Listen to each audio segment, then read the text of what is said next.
Hello and welcome to this sort of impromptu devlog. Um, I'm not really sure how to structure this, but yeah, this isn't something really for, I don't know, like marketing the game or to bring awareness to it. It's more just for like more like on a video archive, I'd say. Um, I just felt like I wanted to document the current state of this game and sort of just talk a bit about like where it's going and yeah, like the journey to get there and like the road ahead. 'Cause yeah, like I do enjoy like watching video archive stuff for other games and seeing like how they got to the final state. So yeah, I thought I'd do the same for my game. If people look on this YouTube channel, like you'll see like a lot of random game dev videos, but like in the recent, I guess like 6 years, almost 7, Jesus, years now I've been working on this game, on and off. I don't have an official name for it yet, but the general, I don't know, elevator pitch for it is just it's Minecraft with anime girls, basically. As you can see, if I play some cobblestone as well. That's the general vision for this game. You're gonna be able to make dudes too, so don't worry. Yeah, this is just like the placeholder player model. It's been the placeholder for a while now. Like I still haven't made a new model, and the animations are, yeah, a bit poor, and yeah, the physics broke when I upgraded from Unreal Engine 4 to 5. But yeah, like I'm gonna replace this soon. But yeah. Yeah, it's just gonna be like a more RPG focused Minecraft, if that makes sense. Like mixing stuff from like World of Warcraft and D&D and that sort of stuff, and dungeons, and then mixing that with a more like sandbox world. And I'm gonna have a bit more like Warcraft 3 in there as well. Like I want players to build sort of pre-made houses, like town halls and farming houses and blacksmiths and like inns and stuff that's like pre-made. You can customize it a little bit, but like you can't build them as freely, just because I want every building to sort of have a role in the gameplay. So I want players to sort of, yeah, go through it like a tech tree, kind of unlocking new buildings, upgrading your town hall, and yeah, I think it could be cool. But in the current state of the game, if I just fly around a bit, there's none of that right now. Because for the last like 6 or almost 7 years now, like I've been working on this Voxel engine, which has been a journey to say the least. It is, yeah, like when I started this, like I was way too naive about the technical aspects of making a Voxel engine, because I think like a lot of YouTube videos makes it look quite easy. And I would say getting a very basic voxel engine up and running is quite easy. Like you can do it in a few weeks, I'd say, or even a week, if you know like more rudimentary programming stuff. The difficulty of making a voxel engine is adding all the features you want to it, and also multiplayer, because it's so easy to program yourself into a corner, and I've done that multiple times during this project. And what you're seeing in front of you right now is a version of the game that also almost was scrapped as well. Like this is the sixth version I built from scratch. Like I've just tear everything down and then built it again. And I almost did it with this, but I did manage to salvage the code more or less, and I still have a lot of optimizations to do.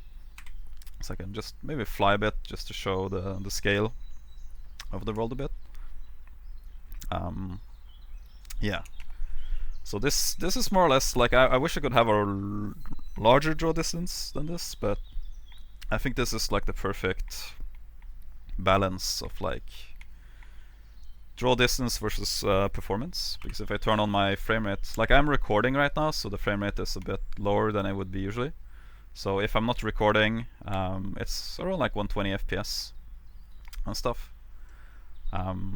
This train is a bit like weird in the way I've set it up. Like It's not your traditional like LOD system. And to show you, I can like disconnect my camera from the player. So the terrain is sort of based around the player, but not the camera. So if I go here, you can see the seam here. So these are real chunks. The player can collide with them, and the player can edit them. What you're seeing here, this is sort of like the fake terrain that sort of overlays the real terrain. And that is sort of like I can see much further because they're based on the same height map, so they line up perfectly. I am gonna have a system that like when you edit stuff, like when you terraform the terrain, the distant terrain will also update. That way they stay in sync. Like let's say a player like removed this mountain over here and they built like a castle or something. I want the far terrain to reflect that as well. That way, like when you're running on the ground, like you wouldn't be running and then suddenly like a castle like pops into existence through a mountain. Like the mountain just disappears as you get close to it. So having accurate far terrain is something I'm fighting for too. So in the current development timeline, that's sort of like the next stage of this voxel engine before I can focus on adding like trees and building and ores and all that stuff.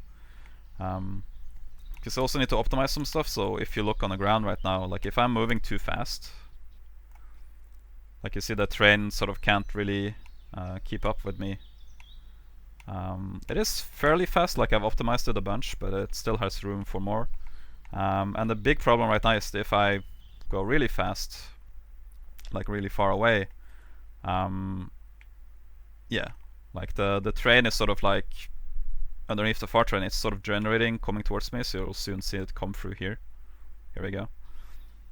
Yeah, because my current problem with the system is that like the far terrain, like if I'm moving fast, like I only check the distance to the player after the chunk is spawned, which is pretty fast, and then it will generate no matter where the player is. So what I just need to do is like once the chunk is being generated, like for the data and the mesh, I just need to do a second check, like hey, is the player still near it? And if it's not still near it, then I just delete the chunk. Because right now, like if I'm moving fast, like it has to generate all the chunks between there and me right now. So with the new system, if I can get it to work, I should be able to just fly really fast, and as soon as I stop, the chunks should start spawning underneath me. I do also want to make draw distance based on your velocity. So if you're moving really fast, you don't need to generate like this radius anymore. Just yeah, like in motion, like the LOD shouldn't be that important. But some of the people watching this, I don't know, like when people are gonna see this, if it's after the game comes out or before, who knows? Who knows if this game ever comes out? Because I've been working in it for so long now. But I'm doing my best. But basically, when the player is walking like this, it's not really a problem. I'm not sure if it will show on the video recording, but on the top left you can see like the amount of chunks in queue, and the queue like empties pretty fast. Like just walking normally like this, how most players will do, will be yeah, pretty fast, and you shouldn't be able to catch up to the edge of the world. And I've been prioritizing performance on it too, because I want to have as many players as possible on the same server. And to do that, yeah, you need to have the trains generate pretty fast. But a part of the vision for this game is that I really want to have ships for the sea and airships for the ground. I guess ground and sea. And they might, like, they're not gonna move as fast as when I'm like no clipping right there, like this. Like they're gonna be much slower. But even then, like I wanted to, yeah, have that system I was talking about before, just so that the train can keep up with the airships. And I also like, it's something I'm still debating, which is having flying mounts in a game. So I'm a huge classic World of Warcraft fan. Like this game is half like Minecraft and stuff, but it's also very much like a love letter to classic World of Warcraft. Once I start adding like the RPG mechanics and the item progression and stuff, I think it will be more apparent then. But something I really felt like ruined World of Warcraft was flying mounts. Like, it just made the world feel so small. Because you basically had what I'm having right now. Like, you're just no clipping. Like, you can just fly. Like, there's no mechanics. There's no real gameplay to it. Like, you're just a free camera flying around with a flapping mount model underneath you. I haven't tried Dragonflight. I know it's very heavily based on Guild Wars 2's flying system. So I need to try both of those out just to see how they do it. Because part of me thinks that like it can work as long as you restrict how long you can fly, and then adding some gameplay to it, so that you're not just no clipping around and stuff. So yeah, we'll see. Like, if people are watching this from the future, like, I don't know, like, you'll probably know what decision I went with. If yeah, I do want to have like gliding stuff, like sort of like in Arcade. Or I guess most people know gliding from like Breath of the Wild and stuff now, or like even Genshin. I don't know. It's sad that like those games are the ones that get known. Like, I think Arcade was one of the first ones to do it. I don't know. There might be some games before Arcade, but at least for me, like, I think of Arcade. And I do want to have the gliding more like Arcade, where there's more consequences for like colliding with stuff, and they turn a lot slower and stuff. Like, I don't want players to be like super free, just gliding everywhere. Like, it's an important thing for the game world, I think, having areas be hard to reach, basically. Because it adds some mystique to the mountaintops and the valleys and stuff. That's something also I'm planning. Like, as you can see, this terrain system I've made, like this sort of like my auto material that I've been working on. I'm trying to make it look like Norway, which is my home country. Like, this game is also a love letter to the nature in Norway. I've been finding hard to get as tall mountains as I can, but with voxels, it's a hard ask. So this is the tallest mountains I've been able to make, and I think I just have to say like, okay, this is okay. Like, this is good enough. The world is still like almost like too big, I feel, like vertically. Like, I'll do some mining in here in a bit to show you like just how massive this is once you start like making caves and stuff. Because in Minecraft, like, from the water level down to bedrock, it's like 64 blocks, but here it's like a few hundred, which, it becomes a lot once you start mining. But I want to have like a sort of height-based system where when you're near the sea, it's like normal temperature, but the higher you get, the colder it gets. So if you're gonna like walk around in the mountains like this, I want you to make like woolen clothes or have some sort of heat source with you, because I don't want people to just like walk up on the mountain for free, like I'm doing right now. Like, I want the mountains to sort of, like in Norway, they're a hostile, sort of dangerous environment. I might have like a slipping mechanic, like in Death Stranding or something. Who knows? I don't know. We'll see. But I do want to make areas of the game like a bit more dangerous. But yeah, let me just jump down here and we can do some mining. I do not have ores yet. Like, I probably should have had it in this version. Like, I haven't made the system to spawn the ores yet, but I do have the ability to see them on the rock. But right now I sort of deleted that system. But yeah, I might do another video like this in the future once I have ores and stuff. But yeah, the lighting system. So this is Unreal Engine 5, but I've sort of ripped out almost everything that makes it Unreal Engine 5, because I don't know, it's something it's hard to talk about because I don't know. I feel like an ex-Unreal Engine fanboy. Like, I was really into Unreal when I first got into it in like 2013, 2012 with like UDK and then Unreal Engine 4 and stuff. I was really excited about it.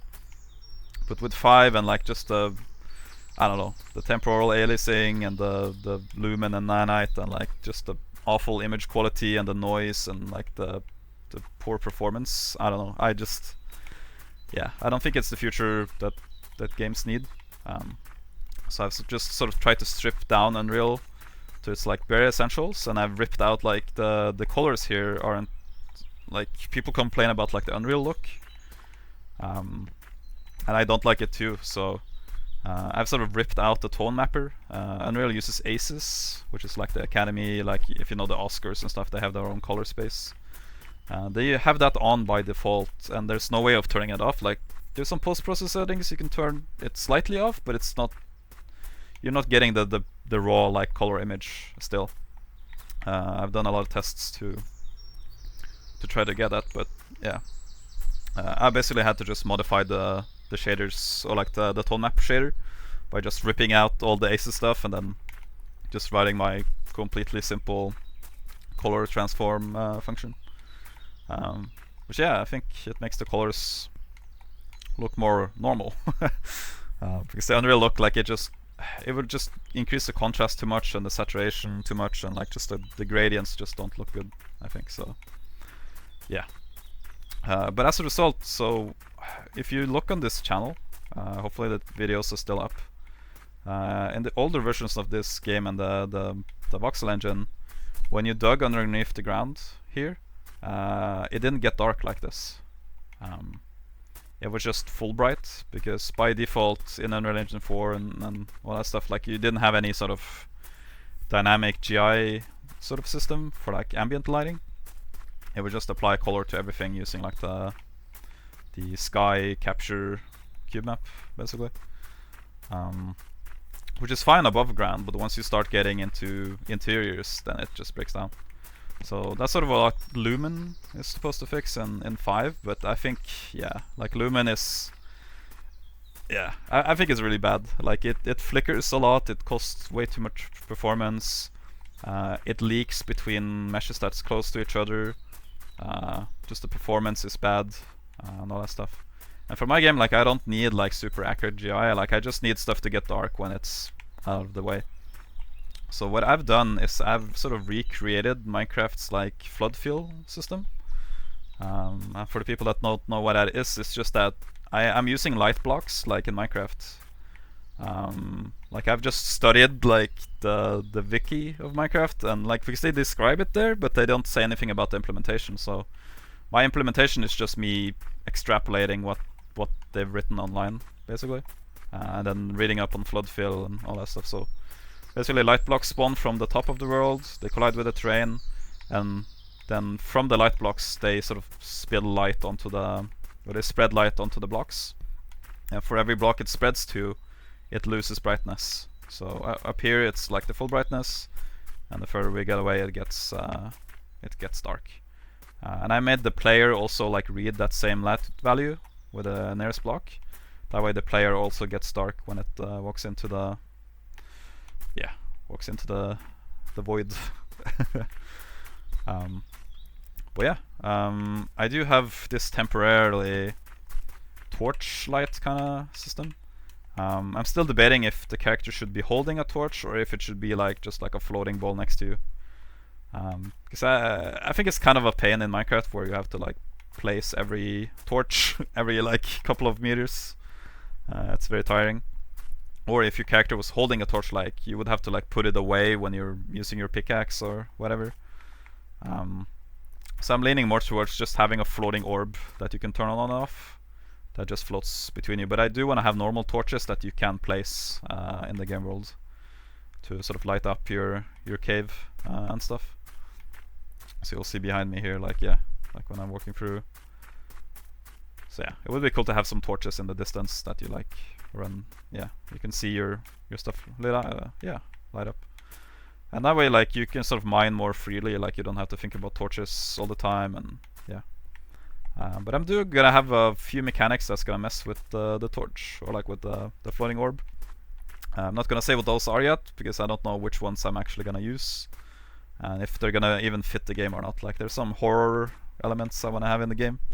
Like the deeper you go, the game kind of turns into a horror game. So we'll see how much that works out, or yeah, because I do want this to be like a chill game as well, so I don't want to scare the player too much. But yeah, I think like after a certain depth, like you shouldn't dig too like in the fucking Mines of Moria. Don't dig too deep and too greedily, or bad things will happen. And I want like the NPCs in the game to like warn you and stuff like, hey, don't dig too deep, wink. So yeah, but yeah, I think this mining system is working pretty nicely. If I just keep digging down, yeah, or I guess I can just dig up now. It's a bit cheating, like I could just use this free cam to be like, okay, where's the nearest the wall? Like the players won't be able to do it. Like I might do an item that can sort of detect the outside, so you sort of know just the general direction you should be mining to get outside, but we shall see. So I guess if I just keep mining forward, I do want to mine a bit up so I get like the so that the light doesn't spill too much into the tunnel. And you'll see once I get close to the surface, it's sort of like a bug, but I'm choosing to keep it because I don't know, it's a bug that can be a feature. Because when my voxel meshing system gets too close to the outside, like it will sort of spill light through the crack. Let's see, oh yeah, like this. So you can see the light from the outside there, kinda, but there's no gap. Like if I fly on the outside, you can see it's sort of deformed here, but like since it's all block based, the two blocks are sort of like aligning here. I know there's like dual contouring and stuff you can do to sort of push them away from each other so they don't like perfectly overlap. But I think this is fine. Like it plays more by Minecraft rules, which is sort of the goal of this game. So yeah, I think I want to keep it basically. Oh yeah, and you see now that the light blocks can come in, the light now leaked into the cave, and I can block this off like this, and it should get dark. Yeah, is this a bit safer? That one there. Yeah, so now it's completely dark in here. And if I turn on the light again, and then if I remove this, boom, it's light again. But yeah, game is shaping up. After freaking almost 7 years of development. It's been a journey because Unreal doesn't really play nice with what I'm trying to make. Like it was never built to do sort of real-time mesh deformation and procedural generation like I'm doing. Yeah, like I have to use a plugin called like runtime mesh component, just because the built-in way of Unreal for like placing procedural meshes in the world is really slow and really bad. So having a plugin to speed that up is a lifesaver. But yeah, I guess we can fly to the shoreline, I guess. Yeah, water is a whole different ball game. Oh god, yeah. It's on the bucket list of things I have to do. Because right now the water is just a big plane, like clipping through the entire world. So if I'm here and then if I dig too deep here, like you're gonna see water inside the cave.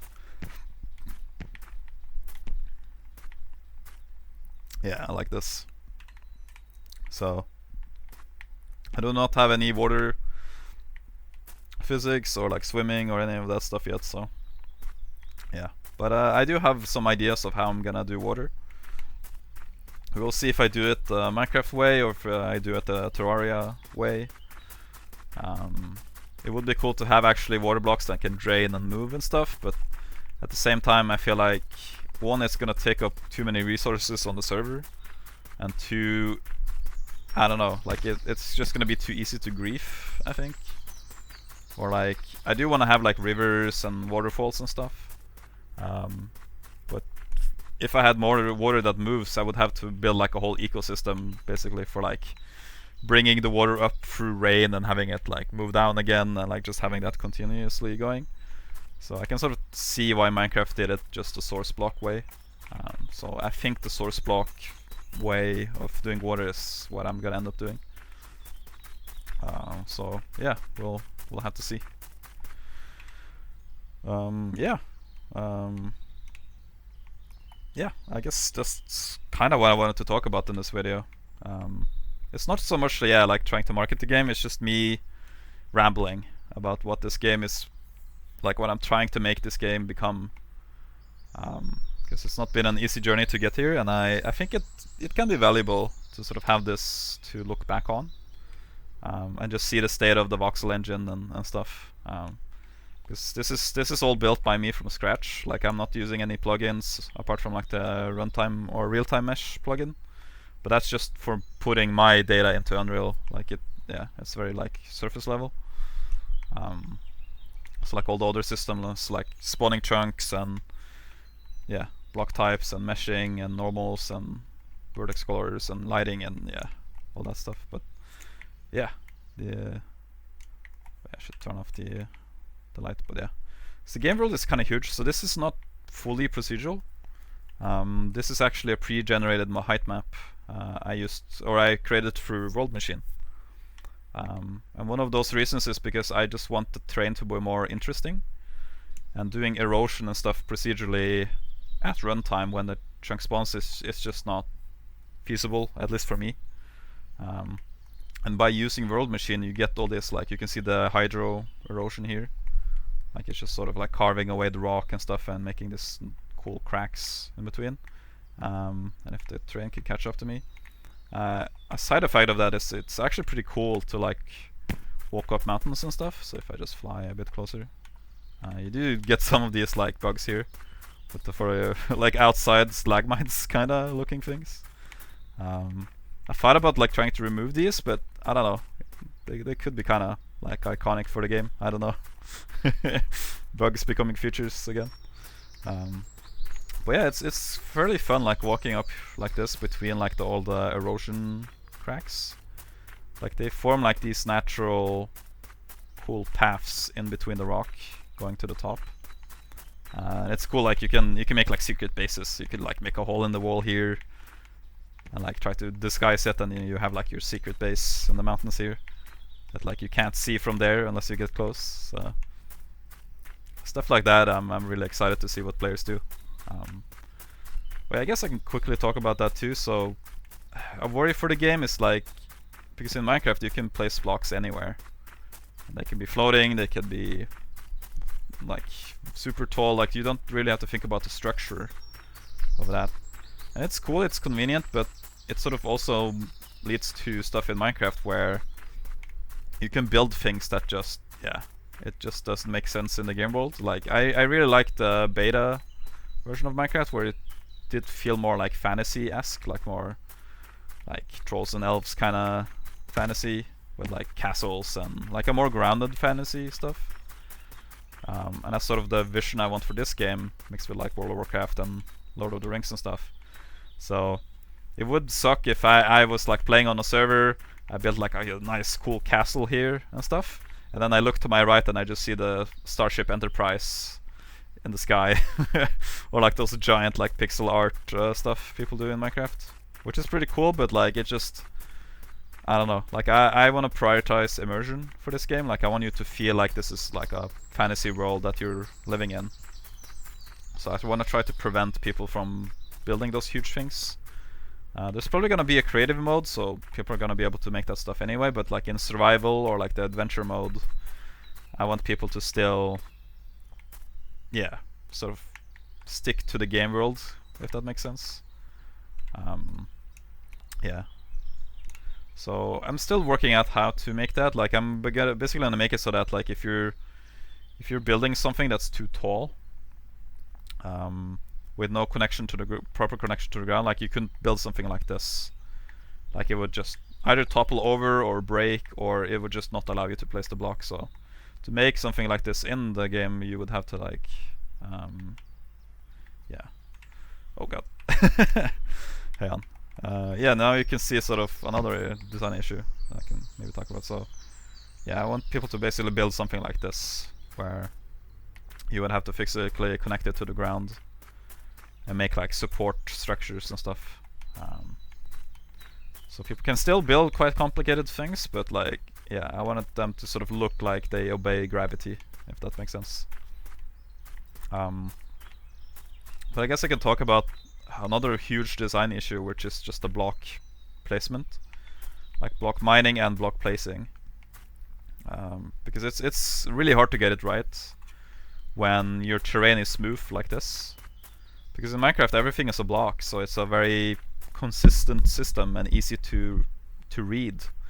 But this is all a gradient, so they're all still blocks. Like if I place some blocks and then I delete, so it is still a Minecraft block.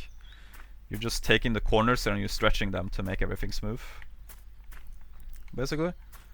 But because of that, like where one block ends and then another begins becomes much harder to detect, or make the player intention match what the game is doing. Like if I want to place a block here, yeah, like the game should be placing a block there, but as you saw, like when stuff is like a bit above you, and also that the game is like third person, yeah, because like now my player is sort of like blocking the view of me trying to place blocks. So I might have some transparency system, or I might just add a first person system that you can only use when not in combat. So if you get hit or something, like you go back into third person. I think that could be cool for like mining. Yeah, mining as well. Like having a first person mode could be kind of cool, I think. So we shall see if that fixes it, because yeah, it's a bit awkward to place blocks in third person. Like I do have a system. Hang on, which button is it again? Because I'm playing on a controller right now. I guess I have to use the mouse. Okay, so if I press middle mouse, I can swap shoulders like this. So you could, like, yeah, if your player model is in the way, you can just swap shoulders and do that. But yeah, I don't know. Not really sure how good that's gonna be. Because I want to sort of make the game feel as good as possible. That's also something with the player character. I've worked a lot on the player movement and responsiveness, and the camera too has been a nightmare. And it does work in multiplayer. I have a older video before this one that shows the multiplayer. Oh god, I shouldn't. The skirt is broken, so I'm trying to not show the front of the player. Yeah, I'm gonna redo all the physics at some point, but yeah. Yeah, yeah, like making the player feel good to control is something that's very important to me. And it's how I started. Like if you look on this channel, like some of my earliest videos is just making player movement stuff and movement components. Like I grew up on Garry's Mod and Source games, so to me that's how you should be able to move in a game. So the movement in this is very reminiscent of Source games, but it's still like my own take on it. Like it doesn't function exactly like Source, but you do have like air strafing and stuff. Like if I use this to get some speed and then I do this, oh yeah, now you can see the lag, but like I can't turn in midair like strafe like in Quake and stuff. Yeah, I'm not sure how. Yeah, like it does make it feel better when you're moving around, because when I'm jumping, like I can sort of turn in the air like this, so I can turn. It's not realistic at all, but it just feels better, because as I said, yeah, I grew up on Garry's Mod and Half-Life, and that's how those games work. So I want to have the same in my game. Same with like velocity stuff, and yeah. But yeah, as you saw, like if you are moving too quickly and like yeah, like there's some lag stuff going on, but that's it's more an Unreal problem. It's gonna take me too long to explain it now, and I don't feel like it's too important. But just yeah, Unreal's functions for getting world position data is not reliable at all. Like you get stuff that's out of date frame-wise, and your player just starts like stuttering like crazy. Because I've sort of broken the physics loop and stuff. Like the tick rate of the physics is different from the frame rate, which is Unreal is not a thing by default. So like I made my own system for that, and it makes the multiplayer much more like consistent, and it also makes it more lightweight, so I can have more players at once. But yeah, damn. Oh yeah, I've been talking for like over half an hour now, so yeah.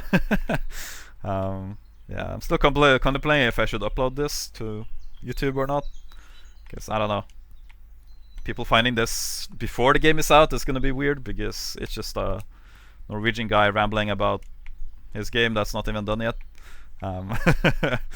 Um, yeah, like this is more for like if this game ever becomes anything. Like if it, I think it's gonna do well. Like I hope so. I think there's demand for like a more fantasy RPG version of Minecraft, and then you add like anime, Sword Art Online spice to it. Yeah, I think people will like that. So yeah, I'm working hard to make this game a reality, but it's hard when I'm working a full-time job here in Tokyo. Like I live in Japan. I work as a character modeler for like a games company.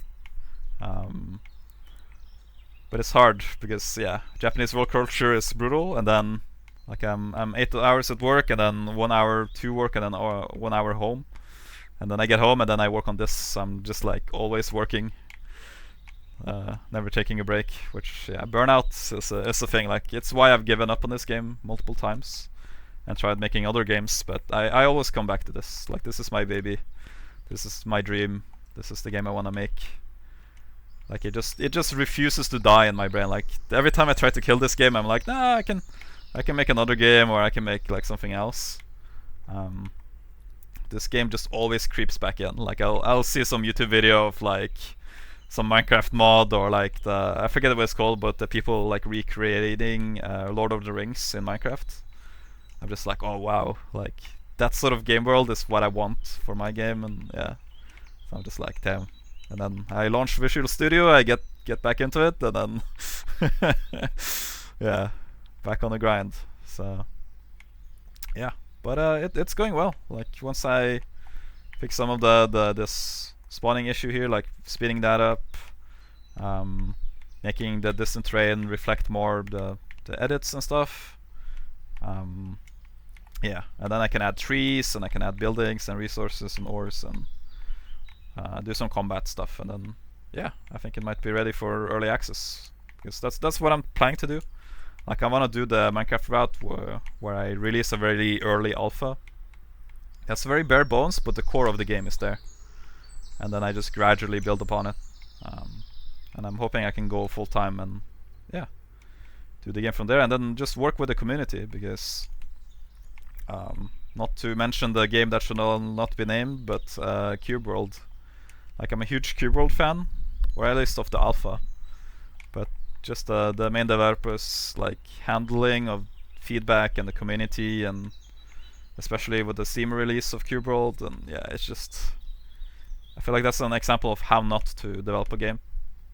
So I want to try to just do the opposite of that, like do it more like the Minecraft way, where you do talk to the community and you see what people do in the game, and you try to sort of tailor the game to people having fun in ways they're already doing, and adding some more that they weren't doing before that they might have wanted. So yeah, I'm hoping if that game works out, like I can yeah, people can look back on this weird rambling video about just a Norwegian dude sitting in his like tiny box apartment in Tokyo, desperately trying to make this game alone. Like I do want to get more people involved, but I refuse to take like charity work, or like people working for free on the game. Like I want people to be compensated fairly if they're gonna contribute. So that's why I'm not asking people to help me. I'm hoping to use the early access money to help me yeah, hire more people to speed this up. But yeah, I think that's it for this time. And then hopefully next video I might have faster spawning stuff. I might have trees. I think that's my goal. Like next video I want to have trees, I want to have ores, and then maybe like an inventory, and maybe a new player model with like mining animations. We'll see. I can't promise anything at this point, because I don't know, burnout is real when having a full-time job and working on this. So, but I'm gonna do my best. So I hope the people watching this before the game is out will cheer me on, and the people coming here after the game is out, hopefully, and if it does well, they can be like, yeah, you did it. So yeah. I'm gonna keep working hard, and yeah, see you guys next time.